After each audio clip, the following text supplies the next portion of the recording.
weer terug na my. Dit wil sê, dat die Here, wat hy skryf in 'n bedoel is, ons moet terugkeer na ons Identiteit, ja. Yes. Maar daar's 'n verskil. Daar's 'n verskil. Because jy het twee verskillende dispensations. So onder die wet is die terugkeer na 'n wettiese stelsel toe. Hoe Israel die Here gedien.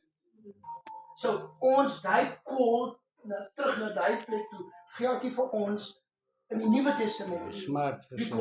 Because in die Nuwe Testament keer ons terug na God toe deur Jesus Christus deur die kruis.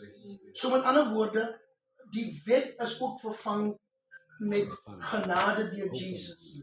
En dit is hoekom jou konteks is belangrik. Dat jy nie net 'n woord hier vat en dit gebruik omdat dit reg klink nie, maar jy moet sy konteks verstaan.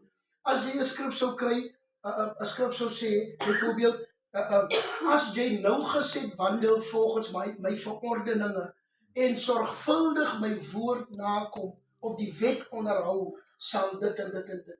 Daai tipe woord in die Ou Testament apply nie vir ons in die Nuwe Testament. Because die call vir ons in die Nuwe Testament is nie om die wet te onderhou. Die call in die Nuwe Testament is om te glo deur Jesus Christus. Ja. So jou konteks is different. En alhoewel dit reg klink, is dit belangrik dat 'n mens konteks verduidelik en dat mense dit kan sien. Daar's baie Pinksterbroers wat lief is om te preek in die Ou Testament, maar hulle verstaan nie dit nie en met die gevolg is hy meng sy teologie. En hy sê goed wat regtig Ou Testamenties is en nie noodwendig Nuwe Testamenties is nie. En so meng hy die Ou en die Nuwe Testament en hy kry 'n hele nuwe gospel wat hy alleen verstaan. So die gospel message is omdat ons miserably gefail het as dit kom by die wet onderhou. Ons kan nie. En dit is hoekom genade daar gestel was. Sodat ons nie geoordeel mag word volgens ons werke, volgens ons sonde onder die Ou Testament. So Nuwe Testament, deur Jesus is ons sonde weggewas, weggeneem.